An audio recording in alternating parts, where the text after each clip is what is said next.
ಕುಮಾರಸ್ವಾಮಿ ಈಗ ಬಿಜೆಪಿ ವಕ್ತಾರ. ದಳಕ್ಕೆ CM Siddaramaiah ಗುದ್ದು. BJP ಮತ್ತೆ ಅಧಿಕಾರಕ್ಕೆ ಬಂದರೆ ಉಳಿಗಾಲವಿಲ್ಲ. ಎಚ್.ಡಿ. ಕುಮಾರಸ್ವಾಮಿ ಈಗ ಬಿಜೆಪಿಯ ವಕ್ತಾರರಾಗಿದ್ದಾರೆ. ಕುಮಾರಸ್ವಾಮಿ ಅವರ ಈ ನಡೆಯಿಂದ ಜೆಡಿಎಸ್ ಪಕ್ಷದ ನಾಯಕರಿಗೆ ಸ್ವಂತಿಕೆ ಅನ್ನೋದೇ ಇಲ್ವಾ ಅನ್ನೋ ಅನುಮಾನ ವ್ಯಕ್ತವಾಗ್ತಿದೆ.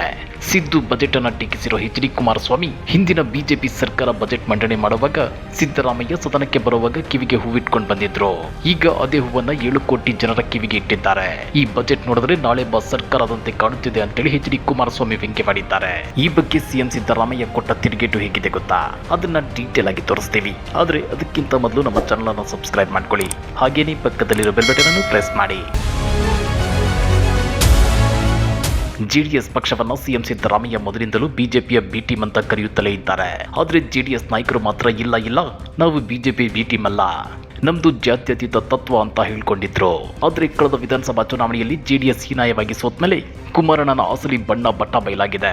ಈಗ ನೇರವಾಗಿ ಬಿಜೆಪಿ ಜೊತೆ ಕೇಸರಿ ಶಾಲು ಹಾಕೊಂಡು ತಿರುಗಾಡ್ತಿದ್ದಾರೆ. ಇದಕ್ಕೆ ಎಚ್.ಡಿ. ದೇವೇಗೌಡರು ಕೂಡ ಬೇಸರ ಹೊರಹಾಕಿದ್ದು, ಕುಮಾರಸ್ವಾಮಿ ಕೇಸರಿ ಶಾಲು ಹಾಕಿಕೊಳ್ಳುವ ಬದಲು ನಮ್ಮ ಹಸಿರು ಶಾಲುವನ್ನು ಹಾಕಿಕೊಳ್ಳಬಹುದಿತ್ತು ಅಂತ ಹೇಳಿದ್ರು. ಈಗ ಸಿದ್ದರಾಮಯ್ಯನವರ ಬಜೆಟ್ ಅನ್ನು ಟೀಕಿಸಿರುವ ಕುಮಾರಸ್ವಾಮಿ ಬಗ್ಗೆ ಸಿಎಂ ಸಿದ್ದರಾಮಯ್ಯ ತಿರುಗೇಟನ್ನ ಕೊಟ್ಟಿದ್ದಾರೆ.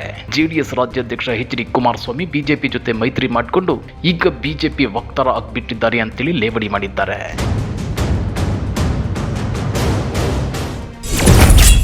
ಬಿಜೆಪಿ ಜೆಡಿಎಸ್ ದೋಸ್ತಿ ಬಗ್ಗೆ ದೇವನೂರು ಮಹದೇವ ಕಳವಳ. ಹೌದು ವೀಕ್ಷಕರೇ, ಬಿಜೆಪಿ ಜೆಡಿಎಸ್ ದೋಸ್ತಿ ಬಗ್ಗೆ ಲೇಖಕ ದೇವನೂರು ಮಹದೇವ ಅವರು ಕಳವಳ ವ್ಯಕ್ತಪಡಿಸಿದ್ದಾರೆ. ಒಂಟಿ ಸಲಗದಂತೆ ಎಲ್ಲವನ್ನು ತುಳಿದುಕೊಂಡು ಓಡುತ್ತಿರುವ ಆರ್ಎಸ್ಎಸ್ನ ಬಿಜೆಪಿ ಮತ್ತೆ ಕೇಂದ್ರದಲ್ಲಿ ಅಧಿಕಾರಕ್ಕೆ ಬಂದ್ರೆ ಜನರಿಗೆ ಉಳಿಗಾಲವಿಲ್ಲ.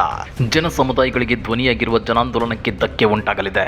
ಕುಂಟುತ್ತಿರುವ ಮಾಧ್ಯಮಗಳು ತೆವಳುವ ಪರಿಸ್ಥಿತಿ ಬರಲಿದೆ ಅಂತೇಳಿ ಲೇಖಕ ದೇವನೂರು ಮಹದೇವ ಅವರು ಎಚ್ಚರಿಸಿದ್ದಾರೆ. ಅಷ್ಟೇ ಅಲ್ಲ, ಲೋಕಸಭಾ ಚುನಾವಣೆ ಎದುರಾಗುತ್ತಿದ್ದು ಜನರು ಸಂಘ ಪರಿವಾರ ಹಾಗೂ ಬಿಜೆಪಿಯ ಮರ್ಮವನ್ನ ಮನದಟ್ಟು ಮಾಡಿಕೊಳ್ಳಬೇಕು. ಆರ್ಎಸ್ಎಸ್ ಗುರು ಗೋಳ್ವಾಲ್ಕರ್ ಚತುರ್ವರ್ಣ ಸಮಾಜವೇ ದೇವರು ಎಂದಿದ್ದಾರೆ. ಅದನ್ನೇ ಸಾವರ್ಕರ್ ಹಿಂದುತ್ವ ಎನ್ನುತ್ತಾರೆ. ಕೇಂದ್ರ ಸರ್ಕಾರವು ಅದನ್ನೇ ಅನುಷ್ಠಾನಗೊಳಿಸಲು ಹೊರಟಿದೆ. ಬಿಜೆಪಿ ಗೆದ್ರೆ ರೈತರು, ಶೂದ್ರರು, ದುಡಿಯುವ ಜನರೆಲ್ಲರೂ ಮೇಲಿನವರ ಕಾಲಲುಗಳಾಗಿ ಇರಬೇಕಾಗುವಂತ ಅಪಾಯವಿದೆ ಅಂತೇಳಿದ್ದಾರೆ. ಕೆರಗೋಡು ಗ್ರಾಮದಲ್ಲಿ ಹನುಮ ಧ್ವಜ ಬಂದು ಊರನ್ನೇ ಚಿತ್ರಗೊಳಿಸಿದೆ. ದೇವರು, ಧರ್ಮ, ಧ್ವಜ, ಬಣ್ಣಗಳನ್ನು ನಿಜ ಭಕ್ತಿ ಇಲ್ಲದವರು ಹಣ ಮಾಡಲು, ಅಧಿಕಾರ ಹಿಡಿಯಲು ದುರುಪಯೋಗ ಮಾಡಿಕೊಳ್ಳುತ್ತಿದ್ದಾರೆ. ಛಿದ್ರತೆ, ಭಿನ್ನಭಾವ ಹೆಚ್ಚುತ್ತಿದ್ದು ದೆವ್ವ ಪಿಶಾಚಿಗಳು ಪ್ರವೇಶ ಪಡೆದಂತೆ ಕಾಣುತ್ತಿದೆ.